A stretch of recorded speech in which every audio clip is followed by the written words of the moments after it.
चलो बेटा, अभी हम अपना नेक्स्ट चैप्टर स्टार्ट करेंगे। बड़े अच्छे मजे तरीके से इस चैप्टर को कंप्लीट करेंगे। Financial market. ठीक है, मार्केट हम सब जानते हैं मार्केट का मतलब क्या होता है। ठीक है, मार्केट मतलब जहां पे कुछ चीज बेची खरीदी जा रही है तो उसको हम क्या बोलेंगे कि वो एक मार्केट है। तो फाइनेंशियल मार्केट के अंदर क्या है कि फाइनेंशियल मार्केट एक ऐसा मार्केट है जहां पे फाइनेंशियल एसेट्स जो होते हैं, जैसे सब्जी मंडी होता है ना जहां सब्जी बिकती है, वैसे फाइनेंशियल मार्केट मतलब ऐसा मार्केट जहां पे फाइनेंशियल एसेट्स बिकते हैं। फाइनेंशियल एसेट्स आपके शेयर्स हो गए, डिवेंचर्स हो गए, ठीक है, इनको फाइनेंशियल एसेट्स बोलते हैं। तो जहां पे ये फाइनेंशियल एसेट्स बेचे खरीदे जाते हैं उसको फाइनेंशियल मार्केट। अगर कोई आपसे पूछे बताइए फाइनेंशियल मार्केट क्या है, तो सीधा से बताओगे भैया ऐसी जगह जहां पे फाइनेंशियल एसेट्स बेचे खरीदे जाते हैं उसको हम फाइनेंशियल मार्केट बोलते हैं। बड़ा सिंपल सा है। अब फाइनेंशियल मार्केट का मेन क्या काम है भाई, ये क्या रोल प्ले करते हैं। देखो, अभी हमने पीछे चैप्टर में देखा कि फाइनेंशियल मैनेजमेंट बहुत इंपॉर्टेंट है। आप डेट के थ्रू पैसा रेज करो, इक्विटी के थ्रू पैसा रेज करो, पर ये पैसा रेज करोगे किसके थ्रू? फाइनेंशियल मार्केट के थ्रू। ये फाइनेंशियल मार्केट ना एक तरीके से बिचौलिए का, इंटरमीडिएरी का काम करेगा, जिसके थ्रू क्या करोगे, जो हाउस होल्ड्स हैं, हाउस होल्ड्स मतलब जो लोग सेविंग्स वगैरह करते हैं, तो इन हाउस होल्ड्स का जो भी सेविंग्स है वो ये बिजनेस फॉर्म्स तक, इन्वेस्टर्स तक कैसे पहुंचेगा?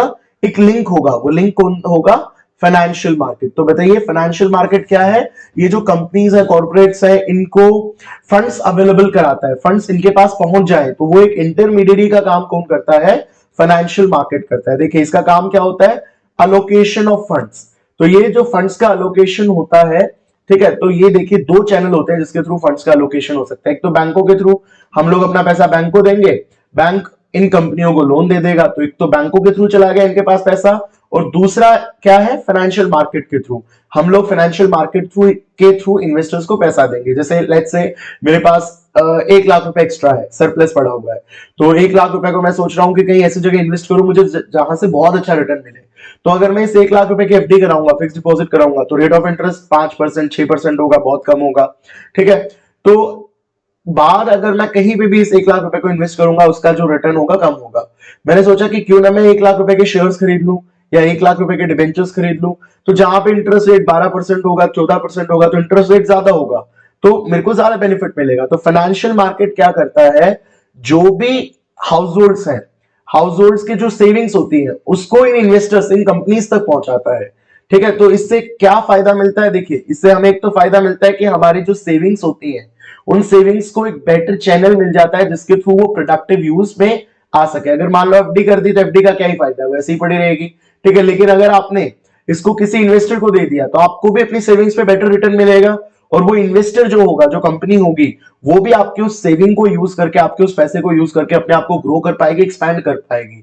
तो मतलब आपकी सेविंग्स का क्या हो रहा है? मोबिलाइजेशन हो रहा है, आपसे जाके वो वहां जा रहा है जहां पे उसको ज्यादा रिक्वायर्ड है और उसको प्रोडक्टिव यूज में, और प्लस आपको भी बहुत अच्छा बेनिफिट मिलेगा उसका as compare to any other source. तो पहला फंक्शन समझ में आ गया, ये हमारी सेविंग्स को क्या करता है? मोबिलाइज करता है और उसको एक डायरेक्शन देता है जहां से वो एक प्रोडक्टिव वे में, जहां पे उसका प्रोडक्टिव यूज हो सके, वहां पे वो शिफ्ट हो जाती है। सेकंड देखिए प्राइस डिस्कवरी, क्योंकि देखो बेटा मार्केट है, मार्केट में डिमांड होगी, सप्लाई होगी, डिमांड और सप्लाई जहां इंटरेक्ट होंगे वहां पे प्राइस डिस्कवरी होगी।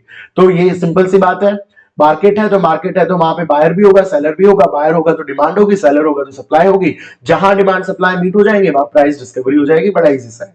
आगे देखिए क्या है? Liquidity to financial assets. आप फाइनेंशियल एसेट्स जो होते हैं उसके बहुत इजीली उसको सेल कर सकते हो, बहुत इजीली उसको बेच सकते हो। बेचने का मन कर रहा है आपको, होल्ड करने का मन नहीं, कोई टेंशन नहीं है, उसको बेच दो, कोई और दूसरा उसको बहुत जल्दी आपसे खरीद लेगा।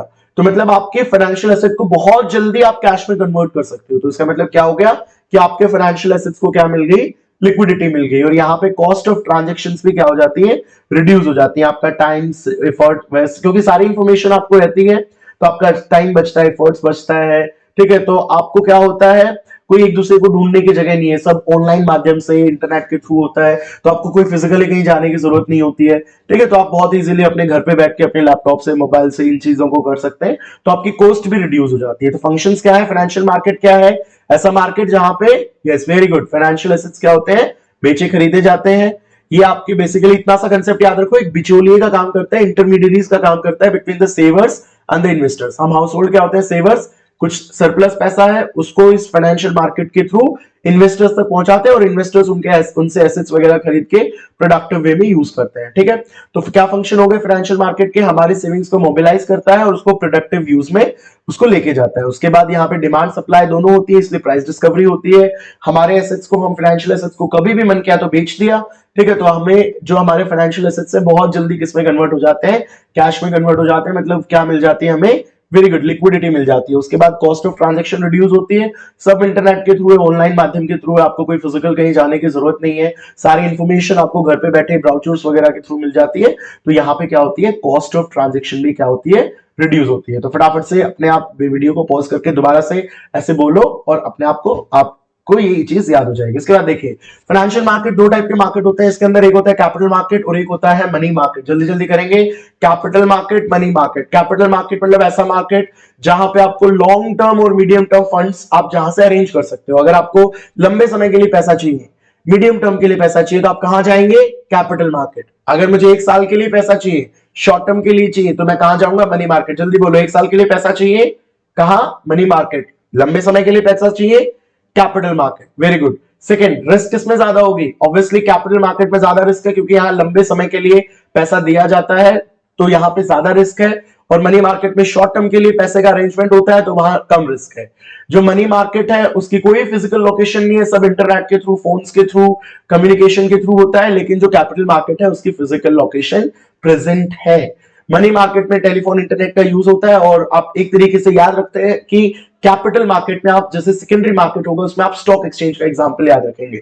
अच्छा, कौन से एसेट ज्यादा लिक्विड होंगे, जल्दी बोलिए। 1 साल वाले ज्यादा लिक्विड होंगे या 3, 4, 5 साल वाले, ऑब्वियसली 1 साल वाले। तो मनी मार्केट के जो इंस्ट्रूमेंट्स होंगे, जो हम भी स्टडी करेंगे आगे, वो ज्यादा लिक्विड है बच्चों, किससे, कैपिटल मार्केट। Very good. उसके बाद तो अब हम देखेंगे कि पार्टिसिपेंट्स कौन कौन है। कैपिटल मार्केट में है, कॉर्पोरेट है, स्टॉक एक्सचेंजेस है। मनी मार्केट में है, स्टेट गवर्नमेंट्स है, म्यूचुअल फंड्स है, कमर्शियल बैंक्स है, नॉन बैंकिंग फाइनेंशियल कंपनी है, आरबीआई है। तो फटाफट से 5 डिफरेंस याद कर लो, long term, medium term, short term, ज्यादा रिस्क, कम रिस्क, फिजिकल लोकेशन है, इसकी फिजिकल लोकेशन नहीं है। कैपिटल में स्टॉक एक्सचेंज याद रखेंगे, यहाँ टेलीफोन इंटरनेट के थ्रू होता है। यहाँ जो एसेट्स होते हैं कैपिटल में, क्योंकि लॉन्ग टर्म के लिए होते हैं, कम लिक्विड, यहाँ पे ज्यादा लिक्विड, और इनके पार्टिसिपेंट्स। उसके बाद देखते हैं फटाफट से क्या क्या इंस्ट्रूमेंट है, किसके इंस्ट्रूमेंट देख रहे हैं अब हम देखते हैं। तो अभी हम लोग देख रहे हैं मनी मार्केट, मनी मार्केट के क्या क्या इंस्ट्रूमेंट है। ठीक है, तो अभी हमने देखा ना कि जो फाइनेंशियल मार्केट है 2 पार्ट में डिवाइडेड है, कंफ्यूज नहीं होना, जो फाइनेंशियल मार्केट है 2 पार्ट में डिवाइडेड है, एक है वो शॉर्ट टर्म वाले में और एक है लॉन्ग टर्म वाले में, मनी मार्केट और कैपिटल। तो शॉर्ट टर्म वाले के इंस्ट्रूमेंट देखेंगे, मनी मार्केट वाले के क्या क्या इंस्ट्रूमेंट है जिसके थ्रू मनी मार्केट से पैसा रेज किया जा सकता है। इसके आप स्क्रीनशॉट ले सकते हैं अगर आपको क्लियरली विजिबल है तो, और इनको इतनी इतनी हिंट के साथ याद रख सकते हैं। तो सबसे पहला क्या है, ट्रेजरी बिल, या बोलो जल्दी मेरे पीछे, सबसे पहला क्या है, very good, treasury bill, T bill. Treasury bill को कौन इश्यू करता है, आरबीआई। आरबीआई किसके भी हाफ पे इश्यू करता है, सेंट्रल गवर्नमेंट। सेंट्रल गवर्नमेंट को पैसे की जरूरत है तो आरबीआई उसके भी हाफ पे ट्रेजरी बिल को इश्यू करेगा। किसके मल्टीपल्स में होगी, 25,000 या उसके मल्टीपल्स में होगी। सबसे इंपॉर्टेंट जो केस स्टडी में आ सकता है, इसको जीरो कूपन। जीरो कूपन का मतलब जो इंटरेस्ट रेट होगा, कूपन यहां मतलब होता है इंटरेस्ट रेट, जीरो मतलब जीरो, तो जीरो इंटरेस्ट रेट पे ये इश्यू कैसे किए जाएंगे, डिस्काउंट पे। रिडीम कैसे किए जाएंगे, पार पे। मतलब जैसे ये बोला जाएगा भाई साहब 95 रुपए में हम आपको इश्यू कर रहे हैं और आपको वापस देते वक्त 100 रुपए देंगे। ठीक है, तो issued at discount, redeem at par. तो जल्दी बोलो, टी बिल कौन इश्यू करेगा, आरबीआई। किसके भी आप पे, सेंट्रल गवर्नमेंट। किसके मल्टीपल्स में होगा, 25,000 है उसके मल्टीपल्स। क्या बोलते हैं इसको, जीरो कूपन बॉन्ड भी बोलते हैं। हाईली, ये बहुत ज्यादा लिक्विड होता है। ठीक है, और यहाँ पे रिस्क तो होती नहीं है, क्योंकि ऑब्वियसली यार आरबीआई इशू कर रहे हैं, क्या ही रिस्क होगी इसमें। ठीक है, issued at discount, redeemable at par. तो याद रहेगा, हमें जरूर याद रखना है। ठीक है, उसके बाद देखिए अगला क्या हो गया, कमर्शियल पेपर। कमर्शियल पेपर का मतलब क्या होता है, इनको इशू कौन कर सकती है, कमर्शियल पेपर को बड़ी क्रेडिट वर्दी कंपनी। अगर कोई बड़ी क्रेडिट वर्दी है जिसका बहुत नाम है, जैसे टाटा, बिरला, रिलायंस, ठीक है, इनका बहुत नाम है, तो अगर इनको शॉर्ट टर्म के लिए पैसा चाहिए तो क्या इशू करेंगे, कमर्शियल पेपर। ठीक है, तो ये बैंक बोरोइंग का अल्टरनेटिव है कि बैंक से हम लोग पैसा नहीं लेना चाहते हैं, हम लोग कमर्शियल पेपर को इशू करके हम लोग पैसे को क्या करना चाहते हैं, इशू रेज करना चाहते हैं। मेच्योरिटी कितनी होती है इसकी याद रखेंगे, 15 days to 1 year, 15 दिन से 1 साल। बच्चों जल्दी बोलो, 15 दिन से 1 साल कमर्शियल पेपर की क्या होती है, मेच्योरिटी होती है। उसके बाद याद रखेंगे ये सोल्ड कैसे किए जाते हैं, डिस्काउंट पे। रिडीम कैसे होते हैं, पार पे, जैसे टी बिल्स थे, ये भी डिस्काउंट पे इशू किए जाते हैं और रिडीम कैसे किए जाते हैं, पार पे किए जाते हैं, ठीक है। और मेनली वर्किंग कैपिटल रिक्वायरमेंट के लिए ये कंपनीज कमर्शियल पेपर्स को लॉन्च करती है। तो बताइए कमर्शियल पेपर वर्किंग कैपिटल कौन इशू करेगा, लार्ज क्रेडिट वर्दी कंपनी। ये बैंक बोरिंग का ऑल्टरनेटिव है, अभी बैंक से नहीं चाहते हम पैसा लेना, हम तो कमर्शियल पेपर इशू करके पैसा लेना चाहते हैं। 15 दिन से 1 साल की मेच्योरिटी है, डिस्काउंट पे इशू होंगे, रिडीम होंगे पार पे। उसके बाद next very important call money, अभी भी इकोनॉमिक्स का पेपर दिया है, सबको पता होगा सीआरआर क्या होता है, ठीक है। तो हर बैंक को सीआरआर मेंटेन करना पड़ता है, रिजर्व मेंटेन करना पड़ता है, ठीक है, जो उसको आरबीआई के पास रखना है। लेकिन कई बार इन बैंकों के पास पैसा कम पड़ जाता है, उतना रिजर्व मेंटेन नहीं कर पाते, या आरबीआई एकदम से फ्लक्चुएशन कर देता है तो वो रेट्स मेंटेन नहीं हो पाते। तो ये क्या करते हैं, एक बैंक दूसरे बैंक से पैसे को उधार लेता है। इसकी मेच्योरिटी याद रखेंगे 1 दिन से 15 दिन, 1 दिन से 15 दिन की इसकी मेच्योरिटी होती है। जब एक बैंक दूसरे बैंक से पैसा उधार लेता है 15 दिन के लिए, जो 15 दिन के बाद वो रीपे कर देगा, इसको हम बोलेंगे कॉल मनी, ठीक है। इस पे कुछ इंटरेस्ट रेट होती है और इस इंटरेस्ट रेट को क्या बोलते हैं बच्चों, जल्दी बोले। इस इंटरेस्ट रेट को हम लोग बोलते हैं कॉल रेट। बोलिए मेरे पीछे, interest rate on call money is what, call rate. Very good. Fourth क्या है, सर्टिफिकेट ऑफ डिपॉजिट। देखिए सर्टिफिकेट ऑफ डिपॉजिट कौन इशू करेगा, बैंक इशू करता है। अगर किसी बड़ी कॉर्पोरेशन कंपनीज को, बड़ी कॉर्पोरेशन कंपनीज पे बैंक इशू करता है, अनसिक्योर्ड होते हैं, नेगोशिएबल इंस्ट्रूमेंट होते हैं, तो याद रखेंगे जो सर्टिफिकेट ऑफ डिपॉजिट्स होता है। देखिए मतलब क्या होता है सर्टिफिकेट ऑफ डिपॉजिट का, मान लो बैंकों को लेंडिंग करनी है लेकिन टाइट लिक्विडिटी पोजीशन चल रही है, ठीक है, तो वो बड़ी बड़ी कंपनीज से, कॉर्पोरेशन से पैसा ले सकते हैं, तो उसके ऊपर जो शॉर्ट टर्म के लिए जो ये बैंक पैसा बोरो करेंगे उसको हम लोग क्या बोलेंगे, सर्टिफिकेट ऑफ डिपॉजिट्स। उसके बाद देखिए लास्ट क्या है, कमर्शियल बिल। कमर्शियल बिल हमने 11वीं क्लास में पढ़ा था। कमर्शियल बिल देखिए क्या था, बिल ऑफ एक्सचेंज जो हमने 11th क्लास में पढ़ा था, उसको हम क्या बोलते हैं, कमर्शियल बिल।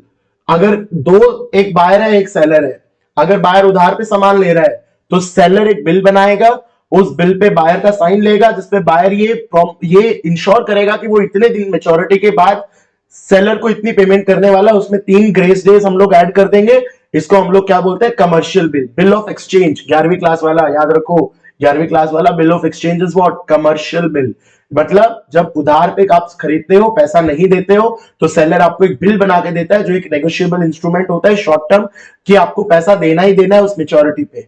अगर आप मान लो इनकेस वो बिल को आप डिस्काउंट भी करा सकता है सेलर उस बिल को, तो और किसी और को इंडोर्स भी कर सकता है, खुद के पास भी रख सकता है, तो काफी मल्टीपल ऑप्शंस होते हैं, पर आपको इतना डिटेल में नहीं जाना। कमर्शियल बिल का मतलब जब आपने उधार पे सेल की है या आपने उधार पे परचेज की है, तो आप जो बिल बनाओगे एज अ सेलर, उसको हम लोग क्या बोलेंगे, कमर्शियल बिल, जिसमें बायर अपना साइन करेगा और ये बोलेगा कि मैं इतने इतने पीरियड के बाद आपको इतनी आपकी जो पेमेंट है वो पे कर दूंगा। तो जल्दी से बताइए कौन कौन से इंस्ट्रूमेंट है, ट्रेजरी बिल फटाफट से, second commercial paper, third call money, fourth certificate of deposit, fifth commercial bill. Treasury bill कौन इशू करेगा, आरबीआई।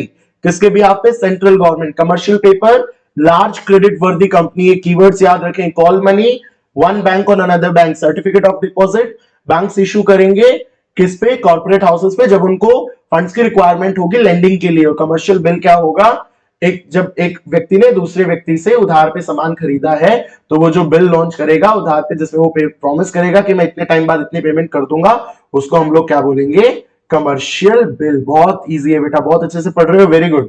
उसके बाद देखेंगे क्या है अगला टॉपिक अपना, अगला टॉपिक है कैपिटल मार्केट, ठीक है। Next topic is capital market. तो जल्दी से देख लेते हैं what is the meaning of capital market. तो देखिए कैपिटल मार्केट अभी अभी हमने देखा था, ऐसा मार्केट है जिसको यूज करके, कैपिटल मार्केट को यूज करके आप मीडियम टर्म और लॉन्ग टर्म, याद रखेंगे मीडियम टर्म और लॉन्ग टर्म फंड्स को क्या कर सकते हो, अरेंज कर सकते हो, ठीक है। तो मतलब सिंपल सा बोले तो यहाँ डेट भी और यहाँ पे इक्विटी भी क्या की जाती है, रेज की जाती है। You can raise the debt in equity through capital market. तो ऐसा एक इंस्टीट्यूशनल अरेंजमेंट है जिसके थ्रू आप medium and long term funds को क्या कर सकते हो, यहां पे जैसे शॉर्ट टर्म के लिए तो मनी मार्केट हो गया, लॉन्ग टर्म के लिए चाहिए पैसा, तो आप कहां एक्सेस करोगे, जल्दी बताइए कहां जाओगे। लॉन्ग टर्म के लिए 5 साल के लिए पैसा चाहिए रामू को, तो कहां जाएगा, कैपिटल मार्केट में, ठीक है। तो कैपिटल मार्केट में जाएगा। कैपिटल मार्केट अभी हमने देखा था, यहाँ पे जो कैपिटल मार्केट मनी मार्केट के दोनों डिफरेंसेस में हमने एक सेकंड क्या देखा था, कैपिटल मार्केट के डिफरेंस को हमने कंपेयर किया था मनी मार्केट से। जिसमें हमने देखा था कि कैपिटल मार्केट जो है वो लॉन्ग टर्म नीड्स और मीडियम टर्म फंड के नीड्स के लिए है। फर्स्ट थिंग, रिस्क क्या होती है यहाँ पे, ज्यादा होती है, फिजिकल लोकेशन होती है इसकी, स्टॉक एक्सचेंज याद रख सकते हैं, जो यहाँ के जो इंस्ट्रूमेंट होंगे कम लिक्विड होंगे, और यहाँ पे कौन कौन पार्टिसिपेंट्स होते हैं, कॉर्पोरेट एंड स्टॉक एक्सचेंजेस। तो जल्दी से हमें समझ में आ गया कैपिटल मार्केट मतलब अगर लॉन्ग टर्म के लिए पैसे की जरूरत है तो हम लोग कहां जाएंगे, कैपिटल मार्केट। अब ये कैपिटल मार्केट के ना बेटा दो कंपोनेंट होते हैं, जल्दी से बताइए कौन कौन सा, आपने पढ़ाई की हुई है। पहला कौन सा होता है, वेरी गुड, प्राइमरी मार्केट, और दूसरा कौन सा होता है, capital market. Very good, primary market and capital market. तो प्राइमरी मार्केट और कैपिटल मार्केट को में क्या डिफरेंस है, देखिए कैपिटल मार्केट कौन से हो गए दो, प्राइमरी मार्केट और सेकेंडरी मार्केट। ठीक है, शॉर्ट फॉर्म लिख रहा हूं, आप प्लीज याद रखेंगे इसको। प्राइमरी मार्केट को न्यू इश्यू मार्केट भी बोलते हैं, क्या बोलते हैं, primary market is also known as new issue market, क्योंकि यहां पे जो सिक्योरिटीज फर्स्ट टाइम, पहली बार अगर कोई सिक्योरिटी यानी शेयर्स आप मान लो, पहली बार अगर कोई शेयर्स किसी को सेल हो रहा है तो वो किस मार्केट के थ्रू होगा, प्राइमरी मार्केट के थ्रू। तो फर्स्ट टाइम जो सिक्योरिटीज ट्रेड की जाएंगी, फॉर द फर्स्ट टाइम अगर कोई शेयर है तो जो वो फर्स्ट टाइम जो सेल होगा वो कौन से मार्केट के थ्रू होगा, प्राइमरी मार्केट। तो याद रखेंगे प्राइमरी मार्केट का मतलब होता है जहां पे न्यू सिक्योरिटीज को फर्स्ट टाइम कंपनी क्या करती है, इश्यू करती है। ठीक है, इक्विटी शेयर्स के फॉर्म में हो सकता है, लिख लीजिए जल्दी से, नोटबुक उठाइए फटाफट से, साइड में रखी हुई है, पेन है साइड में, उसको उठाइए, लिखिए। प्राइमरी मार्केट में इक्विटी शेयर हो सकता है, प्रेफरेंस शेयर हो सकता है। ठीक है, तो इक्विटी शेयर्स के थ्रू यहाँ पे प्राइमरी मार्केट में हो सकता है, प्रेफरेंस शेयर्स के थ्रू यहाँ पे हो सकता है, आप पैसा अरेंज कर सकते हो, डिबेंचर्स के थ्रू हो सकता है।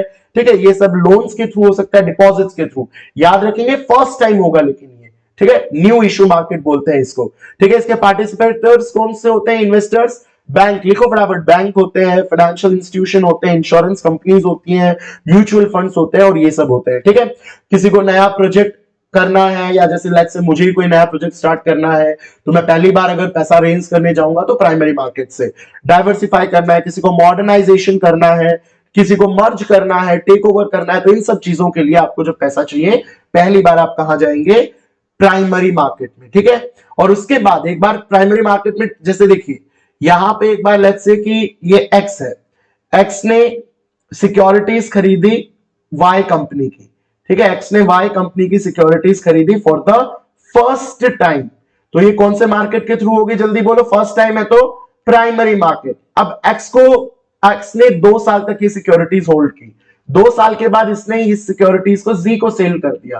तो जब जी को सेल कर दिया तो अभी देखिए प्राइमरी नहीं रहा, ये न्यू इश्यू मार्केट नहीं हुआ, तो एक्स से जेड के बीच में जब ये सेल होगा तो ये कौन सा मार्केट होगा आपका, सेकेंडरी मार्केट। सेकेंडरी मार्केट बच्चों बोलो, primary market, secondary market. Primary में न्यू इश्यूज, नई सिक्योरिटीज इशू होती हैं, सेकेंडरी में एग्जिस्टिंग सिक्योरिटीज इशू होती हैं ऑलरेडी।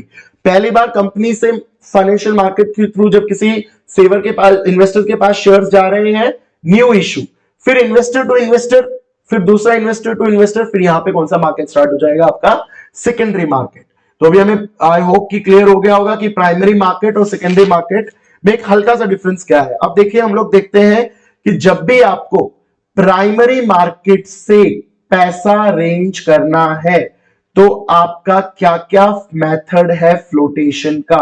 तो what is the method of flotation, what is the method of raising the funds to the primary market. तो ये चीज हम लोग देखेंगे, बहुत इजीली, बहुत अच्छे से इसको करना, ये आपके एग्जाम के लिए काफी इंपॉर्टेंट। तो हम जल्दी से अभी फटाफट से इस प्रोसेस को समझते हैं कि किस तरीके से जो सिक्योरिटीज हैं वो प्राइमरी मार्केट में कंपनी इशू करती है। फर्स्ट टाइम जब कंपनी करती है तो क्या प्रोसीडिंग्स होती है। तो देखिए सबसे पहले हम लोग देखते हैं कि एक कंपनी है, लेट्स सपोज ये कंपनी है, इस कंपनी को शेयर्स के थ्रू पैसा अरेंज करना है। तो सबसे पहले पब्लिक को पता कैसे चलेगा, तो ये प्रोस्पेक्टस इशू करेगी, प्रोस्पेक्टस इशू करेगी, और प्रोस्पेक्टस जो ये इशू करेगी, इस प्रोस्पेक्टस में सारी बातें लिखी होंगी, ये डायरेक्ट अपील होगी इन्वेस्टर्स को कि हम लोग शेयर्स इशू कर रहे हैं, अगर आपको हमारे शेयर्स में पैसा लगाना है तो आइए और हमारे शेयर्स में पैसा इन्वेस्ट करिए।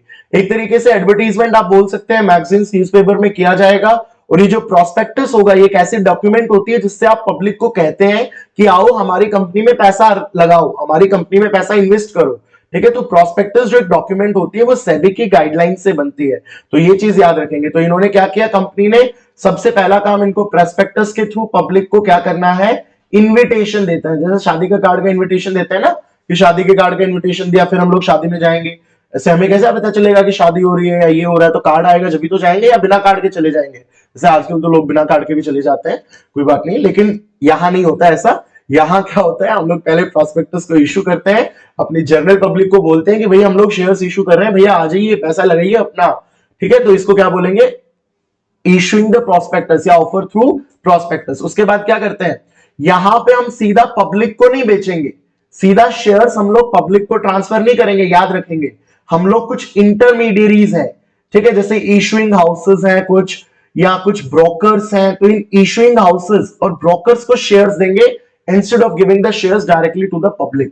इसी पॉइंट को हम लोग क्या बोलते हैं, ऑफर फॉर सेल। तो हम लोग डायरेक्टली पब्लिक को नहीं देंगे शेयर्स, इशूइंग हाउसेस को देंगे, स्टॉक ब्रोकर्स को देंगे एक एग्रीड प्राइस पे, और वो फिर इंटरमीडियरीज जो हैं वो फाइनली पब्लिक को देंगे। तो ये चीज याद रखेंगे, क्या कंपनी सीधा पब्लिक को देती है, बिल्कुल नहीं।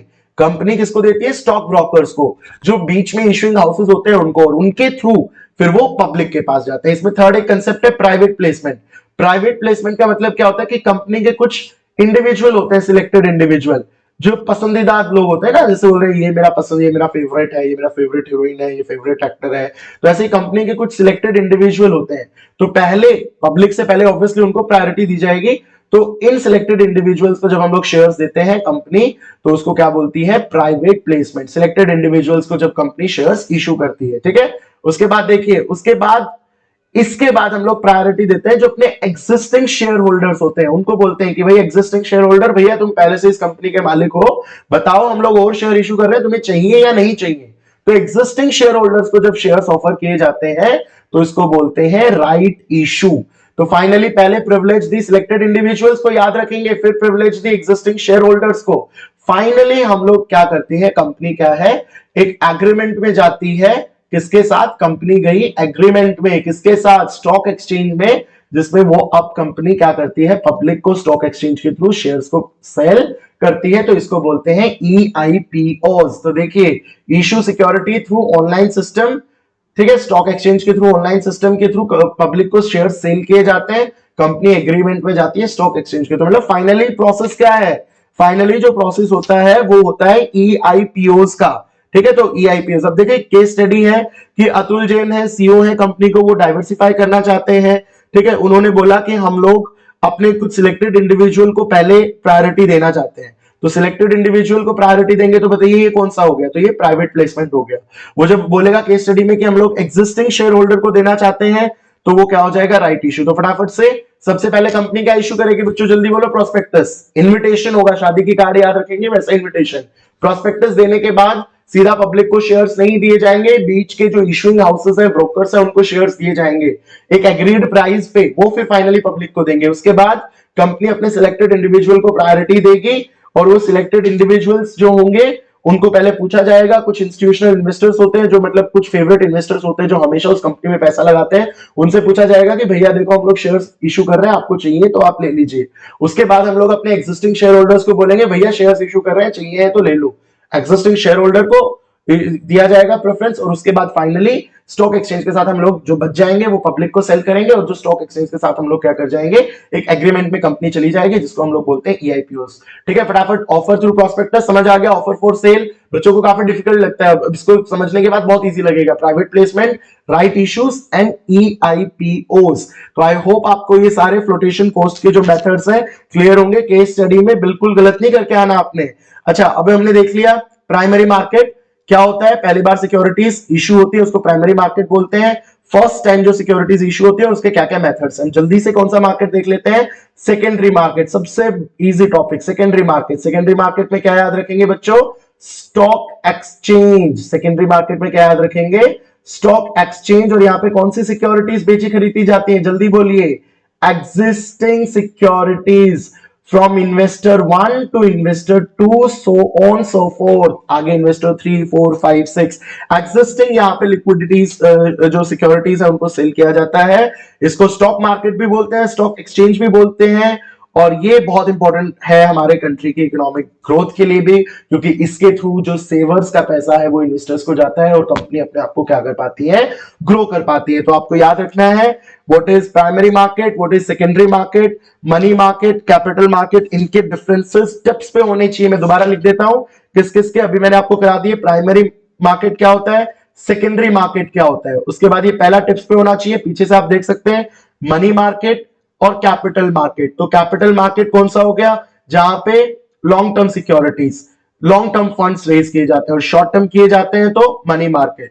फर्स्ट टाइम किए जाएंगे सिक्योरिटीज ट्रेड तो प्राइमरी, सेकंड टाइम की जाएंगी तो सेकेंडरी मार्केट। ठीक है, तो ये आपको याद रखना है। ठीक है, अब देखिए जब प्राइमरी सिक्योरिटी होगी, अब एक बार जल्दी से कर लेते हैं प्राइमरी मार्केट सेकेंडरी मार्केट में डिफरेंस। तो प्राइमरी मार्केट में क्या होगा, जो सिक्योरिटीज होंगी वो न्यू सिक्योरिटीज होंगी, याद रखेंगे कौन सी होंगी, ये डिफरेंस आप अपनी नोटबुक में लिख सकते हैं। न्यू सिक्योरिटीज ट्रेड की जाएंगी, यहाँ पे कैसी सिक्योरिटीज होंगी, ओल्ड सिक्योरिटीज होंगी। यहां कंपनी टू इन्वेस्टर जाएगा पैसा, यहां पे इन्वेस्टर टू इन्वेस्टर मूव करेगा, वहां कंपनी टू इन्वेस्टर जाएगा क्योंकि फर्स्ट टाइम होगा। ये न्यू इश्यू भी बोला जाता है इसको, और सेकेंडरी मार्केट को ओल्ड इश्यू भी बोला जाता है, ये चीज हम लोग याद रखेंगे। ठीक है, यहां पे कंपनी का इन्वॉल्वमेंट रहता है, यहां पे कंपनी का इन्वॉल्वमेंट नहीं रहता क्योंकि यहां ट्रेडर वन इन्वेस्टर से दूसरे इन्वेस्टर्स के पास यहां पे पैसा जा रहा है। ठीक है, यहां पे देखिए जो प्राइस डिटरमाइन होगा, सबसे इंपॉर्टेंट डिफरेंस, यहां जो प्राइस डिटरमाइन होगा वो कंपनी के मैनेजमेंट डिसाइड करेगी। भाई पहली बार, अब देखो मैंने अपना फोन खरीदा, लेट्स से मैंने मेरा फोन खरीदा एप्पल से खरीदा 50,000 का, तो मैंने 50,000 का फोन किया, तो पहली बार प्राइस किसने डिसाइड किया, एप्पल ने। अब मैं ये OLX पे बेचना चाहता हूं तो अब प्राइस कौन डिसाइड करेगा, मैं डिसाइड करूंगा। लेकिन यहां इस केस में क्या होगा, जब सेकेंडरी मार्केट होगा तो यहां पे जो प्राइस डिटरमाइन करेंगे market forces of demand and supply, जहां डिमांड और सप्लाई दोनों मेक करेंगी वहीं उस सिक्योरिटी की क्या डिटरमाइन की जाएगी, प्राइस डिटरमाइन की जाएगी। ठीक है, अब देखेंगे प्राइमरी मार्केट की नो फिक्स प्लेस, कोई फिक्स प्लेस नहीं है प्राइमरी मार्केट की, लेकिन सेकेंडरी मार्केट की फिक्स प्लेस है। ठीक है, सेकेंडरी मार्केट का एग्जांपल क्या याद रखेंगे, स्टॉक एक्सचेंज। स्टॉक एक्सचेंज है इंडिया में प्रेजेंट है, स्टॉक एक्सचेंज जानते हैं ना सब, इंडिया में स्टॉक एक्सचेंज प्रेजेंट है। ठीक है, बॉम्बे स्टॉक एक्सचेंज सुना होगा आपने। तो ये आप बिल्कुल 1 2 3 4 5 6 6 डिफरेंस मोर देन इनफ है, 6 difference between primary market and secondary. और जो दूसरा है मनी मार्केट कैपिटल मार्केट, में पहले आपको मैं बता चुका हूं उनके डिफरेंसेस। ठीक है, अच्छा मुझे बताइए कौन से में ज्यादा सेफ्टी होगी फंड्स की, मनी मार्केट या कैपिटल मार्केट। तो ऑब्वियसली मनी मार्केट में ज्यादा होगी क्योंकि वहां पे रिस्क कम होता है। तो ऐसे ऐसे छोटे छोटे क्वेश्चन आपको याद रखने हैं। अच्छा रिटर्न किस में ज्यादा होगी, रिटर्न ऑब्वियसली कैपिटल मार्केट में ज्यादा होगी क्योंकि लॉन्ग टर्म वहां पर रिस्क ज्यादा है तो रिटर्न भी ज्यादा होगी। ठीक है, तो ये चीज आप याद रखेंगे। मैच्योरिटी के बेसिस पर डिफरेंस याद रखेंगे कि मनी मार्केट में शॉर्ट टर्म होता है, कैपिटल मार्केट में लॉन्ग टर्म होता है। ठीक है, बाकी डिफरेंसेस मैंने आपको बताए हैं। अब अगला टॉपिक है अपना स्टॉक एक्सचेंज। तो स्टॉक एक्सचेंज का क्या होता है, स्टॉक एक्सचेंज एक फाइनेंशियल इंस्टीट्यूशन है, एक फाइनेंशियल इंस्टीट्यूशन है। फाइनेंशियल तो मैं इसलिए बोल रहा हूं क्योंकि यहाँ पे स्टॉक का ट्रेड किया जाता है, बाकी हम यहाँ पे फाइनेंशियल वर्ड यूज नहीं करेंगे, हम सीधा बोलेंगे स्टॉक एक्सचेंज एक इंस्टीट्यूशन है जो क्या प्रोवाइड कर रहा है, एक कॉमन प्लेटफॉर्म, किसको, बायर और सेलर। ठीक है, buyer seller in the sense मैं आपको कैसे बोल रहा हूं कि जो एग्जिस्टिंग सिक्योरिटीज है, जो पुराने शेयर्स डिवेंचर्स हैं, उनको इन्वेस्टर 1 और इन्वेस्टर 2, अगर इन्वेस्टर 1 को बेचना है और इन्वेस्टर 2 को खरीदना है तो उन दोनों के बेचने खरीदने के लिए जो कॉमन प्लेटफॉर्म होगा, तो वो कॉमन प्लेटफॉर्म कौन प्रोवाइड करेगा, स्टॉक एक्सचेंज प्रोवाइड करेगा। तो स्टॉक एक्सचेंज की डेफिनेशन याद रखेंगे, स्टॉक एक्सचेंज एक ऐसा इंस्टीट्यूशन है जो कॉमन प्लेटफॉर्म प्रोवाइड करता है बायर और सेलर को एग्जिस्टिंग सिक्योरिटीज को बाय और सेल करने के लिए। तो एग्जिस्टिंग सिक्योरिटीज को बाय और सेल करने के लिए जो कॉमन प्लेटफॉर्म होगा, बच्चों जल्दी से बोलिए कौन सा होगा, वो वेरी गुड, स्टॉक एक्सचेंज होगा। ठीक है, स्टॉक एक्सचेंज के क्या क्या फंक्शंस होते हैं, तो सबसे पहले स्टॉक एक्सचेंज लिक्विडिटी प्रोवाइड करता है, लिक्विडिटी प्रोवाइड करता है एग्जिस्टिंग सिक्योरिटीज को। तो क्या मतलब हुआ, एग्जिस्टिंग सिक्योरिटीज को आप इजीली क्या कर सकते हो, सेल कर सकते हो। जब उनको इजीली सेल कर सकते हो तो आप किस में कन्वर्ट कर सकते हो, कैश में कन्वर्ट कर सकते हो। जब कैश में कन्वर्ट कर सकते हैं तो बेटा क्या होता है, अपने एग्जिस्टिंग सिक्योरिटी को बहुत इजीली कैश में कन्वर्ट करके आप उसको लिक्विडिटी ऑफ एग्जिस्टिंग सिक्योरिटी कर सकते हैं। एग्जिस्टिंग सिक्योरिटीज को इजीली कैश में कन्वर्ट किया जा सकता है। सेकंड, यहाँ पे सिक्योरिटीज की क्या होती है, प्राइसिंग होती है। तो प्राइसिंग ऑफ सिक्योरिटी कैसे, क्योंकि यहाँ पे बायर भी होता है, सेलर भी होता है। बायर होगा तो डिमांड होगी, सेलर होगी तो सप्लाई होगी, और जहां डिमांड सप्लाई होगा वहां पे प्राइस डिटर्मिनेशन होगा। तो ये चीज भी आप याद रखेंगे। थर्ड, यहाँ पे ट्रांजेक्शन्स की क्या होती है, सेफ्टी, सेफ्टी ऑफ ट्रांजेक्शन होती है, क्योंकि यहाँ पे सेबी वॉचडॉग की तरह एक्ट करती है, पूरी निगरानी रखती है, कोई अनऑथराइज्ड एक्सेस तो नहीं हो रहा, तो ट्रांजेक्शन यहाँ पे सेफ होती है। और डीमैट अकाउंट में ट्रांजेक्शन, डीमैट अकाउंट के थ्रू ट्रांजेक्शंस होती हैं। ये एक ऑनलाइन अकाउंट है जिसके थ्रू आपको इलेक्ट्रॉनिक फॉर्म में शेयर्स आपके अकाउंट में आते हैं, डीमैटेरियलाइजेशन। तो डीमैट अकाउंट इन्वेस्टर को ओपन कराना पड़ता है स्टॉक ब्रोकर के साथ रजिस्टर करके, और डीमैट अकाउंट के थ्रू शेयर्स इलेक्ट्रॉनिक फॉर्म में आते हैं। तो डीमैट अकाउंट का क्या मतलब हुआ, डीमैटेरियलाइजेशन अकाउंट, जिसके थ्रू, इस अकाउंट के थ्रू आप शेयर्स को इलेक्ट्रॉनिक, देखो पहले की तरह ऐसे कागज के टुकड़े तो नहीं दे दिए लो शेयर लो, ऐसा नहीं होता, इलेक्ट्रॉनिक वे में शेयर्स होते हैं। तो ये इलेक्ट्रॉनिक वे में जो शेयर्स होते हैं ये कौन से अकाउंट में होते हैं बेटा, डीमैट अकाउंट। जल्दी बोलो कौन सा अकाउंट, डीमैट अकाउंट। क्या काम है, storing the shares in the electronic form, याद रखेंगे, ठीक है। उसके बाद जो ये स्टॉक एक्सचेंज है ये काफी इकोनॉमिक ग्रोथ में भी हेल्प करते हैं, क्योंकि इसके थ्रू जो कंपनीज है उनके पास पैसा पहुंचता है, वो अपने आप को ग्रो, डाइवर्सिफाई, अपने आप को पोटेंशियली ग्रो कर पाते हैं, डाइवर्सिफाई कर पाते हैं, जिससे हमारी इकोनॉमिक ग्रोथ भी होती है, जीडीपी डेवलपमेंट भी होती है। और इसके थ्रू इक्विटी कल्चर स्प्रेड होता है। देखिए दो कल्चर होते हैं, होता है डेट कल्चर और एक होता है इक्विटी कल्चर। अगर आप बैंक वगैरह को बढ़ाओगे तो डेट कल्चर बढ़ेगा, क्योंकि उधर से लेंडिंग वगैरह होती है, लेकिन स्टॉक एक्सचेंज को बढ़ाओगे तो ओनर फंड, इक्विटी वाला कल्चर जो होगा, क्योंकि स्टॉक एक्सचेंज जो होता है वो स्टॉक एक्सचेंज इक्विटी के ऊपर एम्फेसाइज होता है, इक्विटी के ऊपर स्टॉक एक्सचेंज के थ्रू इक्विटी आप रेज कर सकते हो। तो स्टॉक एक्सचेंज बढ़ा रहे हो मतलब इक्विटी कल्चर क्या कर रहे हो, आप बढ़ा रहे हो, ठीक है। और ये स्पेक्यूलेशन, पैसा कमाने का भी आपको बहुत बहुत स्पेकुलेशन का क्या देता है, स्कोप देता है। तो आप स्टॉक एक्सचेंज की नॉलेज लेके ब्रोकर बन सकते हो और उससे आप अपने अर्निंग्स भी कर सकते हो। तो इससे आप बहुत ज्यादा पैसा भी क्या कर सकते हो, कमा सकते हो। तो ये आपको याद रखना है, हेल्दी स्पेकुलेशन को ये क्या करता है, प्रमोट करता है। तो याद हो गया स्टॉक एक्सचेंज क्या होता है, एक कॉमन प्लेटफॉर्म जहां पे एग्जिस्टिंग सिक्योरिटीज को बेचा खरीदा जाएगा। बोले स्टॉक एक्सचेंज एग्जिस्टिंग सिक्योरिटीज को बेचने खरीदने का जो कॉमन प्लेटफॉर्म है। ऐसा डायग्राम बना के आ जाना एग्जाम में। ऑब्जेक्टिव लिक्विडिटी देता है एग्जिस्टिंग सिक्योरिटी को, प्राइसिंग डिसाइड करता है, सेफ्टी ऑफ ट्रांजैक्शन इंश्योर करता है, इकोनॉमिक ग्रोथ होता है, इक्विटी कल्चर को स्प्रेड करता है और हेल्दी स्पेकुलेशन को भी इंक्रीज करता है। तो याद रखेंगे 2019 में भी क्वेश्चन आया था, स्टॉक एक्सचेंज के फंक्शंस आइडेंटिफाई करने थे। तो अगर आप अच्छे से समझ लेंगे, अपने बुलेट्स में नोट्स में बना लेंगे तो बहुत इजीली आप उसको टेकल कर पाएंगे। इसके बाद बहुत important procedure, that is trading procedure. क्या क्या ट्रेडिंग प्रोसीजर है, अगर आपको स्टॉक एक्सचेंज के थ्रू पैसा रेज करना है या आपको शेयर्स खरीदने हैं तो क्या क्या ट्रेडिंग प्रोसीजर से आपको गुजरना पड़ेगा, that we are going to see in this slide. चलो अभी हम लोग फटाफट से क्या देखेंगे, अपना जो ट्रेडिंग प्रोसीजर है उसको फटाफट से देखते हैं। ये थोड़ा कंफ्यूजिंग पार्ट है, ध्यान से देखना। तो देखिए ट्रेडिंग प्रोसीजर में देखेंगे ऑनलाइन ट्रेडिंग होती है, इंटरनेट के थ्रू ट्रेड किया जाता है, इलेक्ट्रॉनिक ट्रेडिंग सिस्टम है। पहले की तरह बेटा फिजिकल नहीं है, अब सब इलेक्ट्रॉनिक है, सब ई चल रहा है ना, सब इलेक्ट्रॉनिक चल रहा है। तो इलेक्ट्रॉनिक ट्रेडिंग सिस्टम के कुछ बेनिफिट्स हैं क्या, डेफिनेटली है। ट्रांसपेरेंसी रहेगी, इससे एफिशिएंसी रहेगी, इंफॉर्मेशन में इजीली आप इंफॉर्मेशन को ट्रांसफर कर पाओगे, इजी लिक्विडिटी होती है, काफी जल्दी कैश में कन्वर्ट हो जाती है सिक्योरिटीज, और एक सिंगल प्लेटफॉर्म आपको मिल जाता है, मल्टीपल प्लेटफॉर्म की आपको जरूरत नहीं है। तो इलेक्ट्रॉनिक ट्रेडिंग सिस्टम की ये कुछ बेनिफिट्स हैं जो आप याद रख सकते हैं, ठीक है। उसके बाद डीमैट अकाउंट, डीमैट अकाउंट में इलेक्ट्रॉनिक फॉर्म में शेयर्स को होल्ड किया जाता है, और इस सारे प्रोसेस को, जब आप इलेक्ट्रॉनिक फॉर्म में शेयर्स को होल्ड करते हैं, इस सारे प्रोसेस को हम लोग डीमैटेरियलाइजेशन बोलते हैं, ठीक है। इसको हम लोग क्या बोलेंगे, डीमैटेरियलाइजेशन। तो डीमैटेरियलाइजेशन मतलब सारे सिक्योरिटीज कंप्यूटर टर्मिनल्स के थ्रू शेयर्स आपके पास होते हैं। इस प्रोसेस को हम लोग, जब हम इलेक्ट्रॉनिक फॉर्म में सिक्योरिटीज को होल्ड करते हैं, तो याद रखें प्रोसेस, इस प्रोसेस को हम लोग डीमैटेरियलाइजेशन बोलते हैं, ठीक है। और जब डीमैट अकाउंट में शेयर्स इलेक्ट्रॉनिक फॉर्म में रहते हैं, जैसे सेविंग अकाउंट होता है ना, उसमें आपके पैसे होते हैं, वैसे जो शेयर्स होते हैं ना, शेयर्स इलेक्ट्रॉनिक फॉर्म में होते हैं और वो डीमैट अकाउंट में होते हैं। और इस सारे प्रोसेस को, जिसमें आप शेयर्स को इलेक्ट्रॉनिक फॉर्म में होल्ड किए हुए हो, इस प्रोसेस को हम लोग डीमैटेरियलाइजेशन बोलते हैं। तो देखिए थोड़ा सा वीडियो फास्ट इसलिए हो रहा है ताकि जल्दी जल्दी आपका रिवीजन हो सके। अब हम लोग देखेंगे कि क्या क्या प्रोसीजर है। सबसे पहले आपको एक ब्रोकर सिलेक्ट करना है। ब्रोकर कौन रजिस्टर करेगा, सेबी रजिस्टर करेगी, और ये ब्रोकर बाइंग एंड सेलिंग करेगा सिक्योरिटीज को इन्वेस्टर के बिहाफ पे। तो ये पॉइंट इतना ही है, ब्रोकर सिलेक्ट करना है, सेबी द्वारा रजिस्टर्ड होगा, और ये इन्वेस्टर खुद बाइंग सेलिंग नहीं करेगा, ये ब्रोकर उसके बिहाफ पे इन्वेस्टर के बिहाफ पे बाइंग एंड सेलिंग करेगा। उसके बाद ये आपका कौन सा अकाउंट खोल देगा, एक डीमैट अकाउंट आपका ओपन कर देगा ब्रोकर, जिसमें वो आपकी सारी इंफॉर्मेशन, आपका pan card, bank account, everything, सारी इंफॉर्मेशन लेके आपका क्या करेगा, डीमैट अकाउंट ओपन कर देगा। ठीक है, तो डीमैट अकाउंट को BO account, beneficially owner account भी बोलते हैं।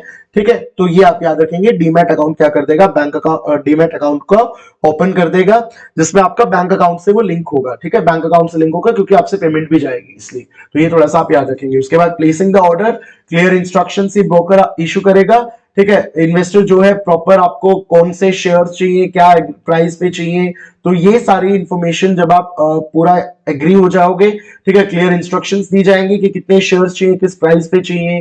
ठीक है, तो ये सब होने के बाद आपको एक स्लिप मिलेगी जिसको हम क्या बोलते हैं, ऑर्डर कंफर्मेशन स्लिप। तो ये इशू की जाएगी किसको, it is issue to the investor by the broker. Broker जो है इन्वेस्टर को इशू कर देगा, जिसमें वो सब बता देगा कि आपने इस कंपनी के इतने इतने शेयर इस प्राइस पे डिमांड किए हैं। उसके बाद फाइनली क्या होगा, ऑर्डर का एग्जीक्यूशन होगा। ऑर्डर का एग्जीक्यूशन मतलब ब्रोकर ऑनलाइन जाएगा, ऑनलाइन जाके मेन स्टॉक एक्सचेंज से कनेक्ट करेगा और फिर आपके जो डिमांड है, आपको क्या क्या चीजें चाहिए, कौन कौन से शेयर्स चाहिए, किस प्राइस पे चाहिए, उसको कनेक्ट करेगा स्टॉक एक्सचेंज से और फाइनली आपके ऑर्डर को क्या कर देगा, एग्जीक्यूट कर देगा। और जैसे ही वो आपके ऑर्डर को एग्जीक्यूट कर देगा तो उसके पास एक कॉन्ट्रैक्ट नोट आ जाएगा। क्या आ जाएगा, कॉन्ट्रैक्ट नोट आ जाएगा। ठीक है, विद इन 24 आवर्स ये कॉन्ट्रैक्ट नोट उसके पास मिल जाएगा। ठीक है, उसके बाद फाइनली क्या होता है, सेटलमेंट होता है। ठीक है, सेटलमेंट वाले दिन, जिस दिन आप पेमेंट करोगे उसको आप बोलेंगे पे इन डे। ठीक है, पेमेंट आप करोगे और आपके पास शेयर्स डीमैट अकाउंट में हो जाएंगे। अब इसमें T+2 डेज होते हैं, तो T+2 डेज का मतलब होता है ट्रांजेक्शन +2, मतलब मंडे को अगर आपने कोई ऑर्डर एग्जीक्यूट किया है तो वो मंडे ट्रांजेक्शन डे हो गया, उसके बाद +2 तो ट्यूसडे, वेडनेसडे। ठीक है, तो ऐसे आपको डेज काउंट करने हैं, तो इस तरीके से होता है। ठीक है, तो आपको याद रखना है, जैसे मान लो किसी ने T+3 डेज पे किया है और उसने ऑर्डर सेटलमेंट किया है मंडे को, तो उसका ऑर्डर कब एग्जीक्यूट होगा, देखिए ट्रांजेक्शन डे मंडे हो गया, फिर +3, 1 2 3, तो मंडे के बाद ट्यूसडे, वेडनेसडे, थर्सडे, तो थर्सडे को वो क्या होगा, ऑर्डर पूरे तरीके से सेटल हो जाएगा। तो T+2 में अगर आपने मंडे को किया है तो मंडे के बाद ट्यूसडे, वेडनेसडे, तो वेडनेसडे को क्लियर हो जाएगा। ठीक है, तो T+2 मतलब ट्रांजेक्शन वाला दिन को भी आप काउंट करेंगे प्लस 2 दिन और इसमें जो आपका लास्ट डे होगा थर्ड डे, तो थर्ड डे को जो है वो सेटलमेंट आपकी प्लेस होगी, थर्ड डे को आपके सेटलमेंट होगी। तो ये आप T+2 डेज याद रखेंगे, आपसे अलग से भी एग्जाम में एक नंबर में पूछा जा सकता है। तो हमने ट्रेडिंग प्रोसीजर देख लिया। सबसे पहले ब्रोकर करना है अपने को, ब्रोकर अपना डीमैट अकाउंट खोल देगा, उसके बाद डीमैट अकाउंट ब्रोकर ओपन करेगा, हमारे ऑर्डर को वो प्लेस करेगा, हमें क्लियरली बताएगा कि हम लोग बताएंगे उसको क्या क्या किस कंपनी के कितने क्या शेयर्स चाहिए, वो हमें ऑर्डर कंफर्मेशन स्लिप दे देगा। उसके बाद वो हमारे ऑर्डर को स्टॉक एक्सचेंज को कनेक्ट करके ऑर्डर को एग्जीक्यूट करेगा और 24 घंटे में उसके पास कॉन्ट्रैक्ट नोट आ जाएगा।